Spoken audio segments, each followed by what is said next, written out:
Gubernur DKI Jakarta Basuki Cahayapurnama menegaskan proses reklamasi akan berjalan terus meski keputusan Majelis Hakim PT UN Jakarta mengabulkan gugatan mengenai reklamasi di Pulau G. Ahok menjelaskan pihak Pemprov DKI Jakarta justru diuntungkan karena kini seluruh proses reklamasi akan diambil alih badan usaha milik daerah DKI sehingga keuntungan tak ada yang mengalir ke pihak swasta. Alhamdulillah, puji Tuhan, itu semua gue kuasai pakai BUMD. Jadi aku nggak mau lagi bagi gitu dikit. Jadi kalau sampai itu kita kalah, seneng saya. Reklamasi mah jalan terus, tapi saya nggak mau kasih swasta lagi, karena saya nggak bisa batalkan. Kalau cuma dapat 15% kali kok keuntungan kok. Kalau saya kerja sendiri 100 kali dong. Cuma kalau saya batalin kan saya masalah, bahaya saya. Kalau dia dibatalin orang, ya untung saya. Reklamasinya terus berjalan ya Pak ya? Jalan dong. Seluruh dunia ini harus ada reklamasi. Jadi kita bukan menentang reklamasi. Yang dipersoalkan kan kemarin teknik reklamasi yang bermasalah. Kamu kalau nggak mau reklamasi, Jakarta tambah padat mau kemana? Seluruh dunia reklamasi. Dubai juga reklamasi. Kamu ngomong aja di dunia mana yang nggak reklamasi? Itu aja masalahnya. Ratusan nelayan Teluk Jakarta menyambut gembira putusan Pengadilan Tata Usaha Negara Jakarta yang mengabulkan gugatan nelayan terkait proyek reklamasi.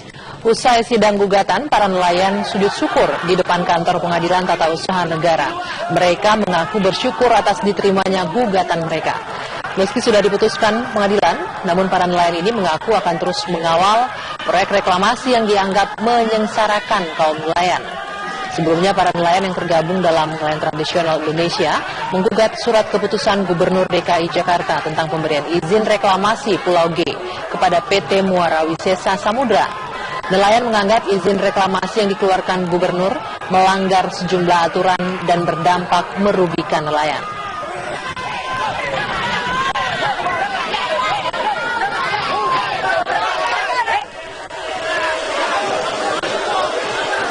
Sendiri, dan hari ini kita membuktikan bahwa kebenaran itu masih ada. Hikmat, mudah-mudahan dengan doa kita bersama ini kawan-kawan dalam. Dan untuk itu kami akan perbincangan soal gugatan yang dikabulkan oleh Pengadilan Tata Usaha Negara, yaitu bersama kuasa hukum dari KNTI ya. Ya, ada Martin Hadinata ini. Hadiwinata. Selamat sore, Mas Martin. Oke, bagaimana ini menanggapi putusan PT UN yang memenangkan gugatan dari para nelayan? Ya, kami sangat mengapresiasi putusan Hakim PT UN Jakarta karena putusan ini sangat progresif ya, karena tidak hanya sekedar peraturan perundang-undangan saja yang dinilai oleh hakim, tetapi ada dampak buruk reklamasi terhadap Teluk Jakarta. Pertama, perairan Teluk Jakarta, ekosistem dan lingkungan hidup, dan kedua kepada nelayan tradisional dan termasuk masyarakat pesisir di Jakarta. Nah, kemudian hal itu dikonfirmasi dengan berbagai peraturan perundang-undangan yang dilanggar. Pertama, tidak ada partisipasi masyarakat dalam proses reklamasi Teluk Jakarta ini. Kedua, mereka tidak mendasarkan kepada undang-undang pesisir, undang-undang pengelolaan wilayah pesisir dan pulau-pulau kecil. Terlebih tidak ada peraturan daerah tentang rencana zonasi wilayah pesisir dan pulau-pulau kecil yang sebelumnya pernah bermasalah sama KPK dan DPRD tersebut.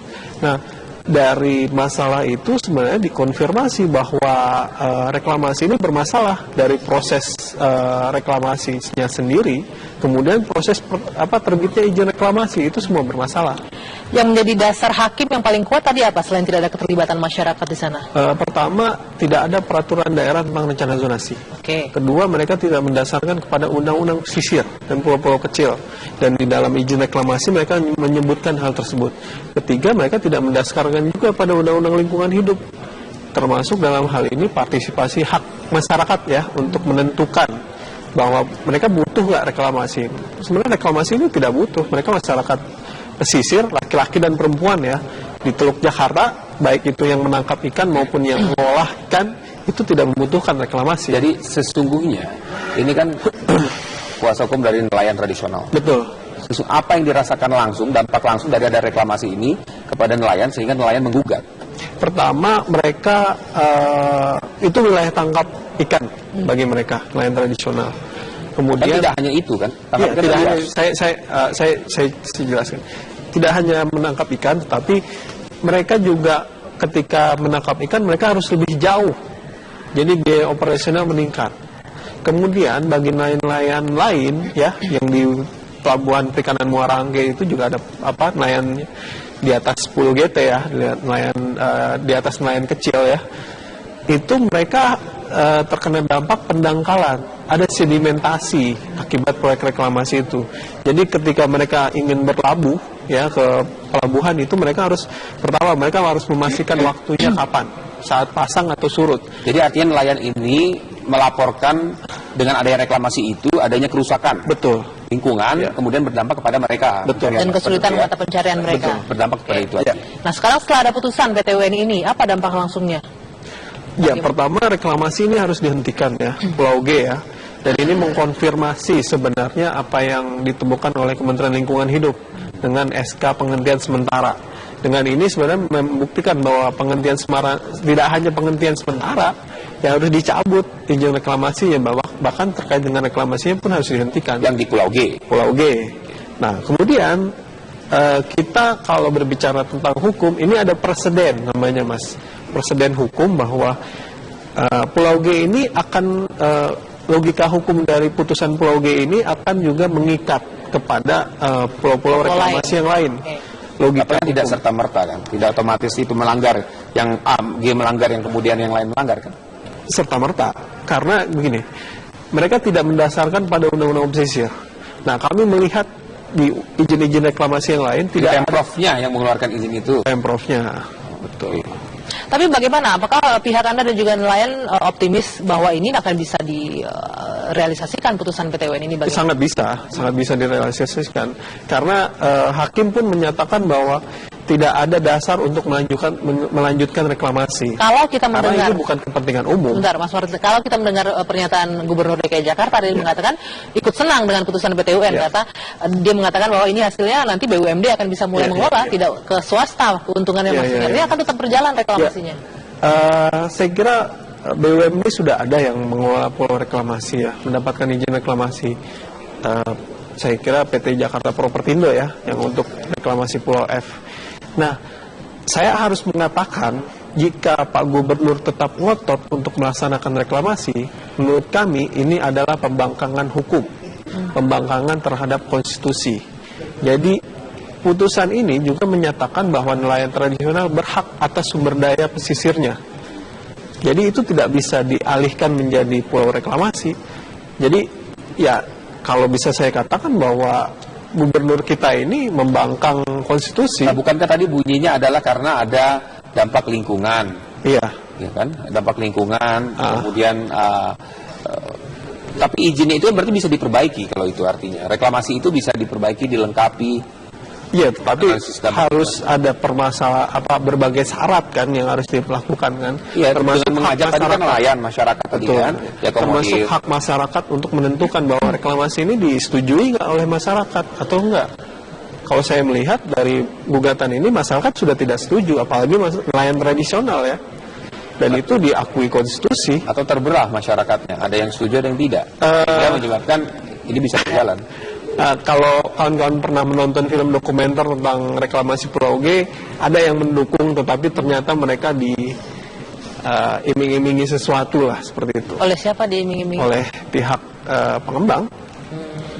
Nah, kembali ke pernyataan Gubernur tadi mengatakan artinya Gubernur tidak surut nih dengan hasil PT UN, artinya ya sudah, bukan swasta yang akan mengelola, tapi tetap akan jalan dengan BUMD yang akan mengelola, justru menguntungkan bagi BUMD katanya. Iya, saya kira kalau kita berbicara untung rugi, persoalan lingkungan itu tidak hanya untung rugi ya, tidak hanya masyarakat yang untung, pengembang yang untung, kemudian dihitung mana yang lebih menguntungkan seperti itu, tapi ada nilai-nilai yang tidak bisa dihitung oleh ekonomi seperti itu.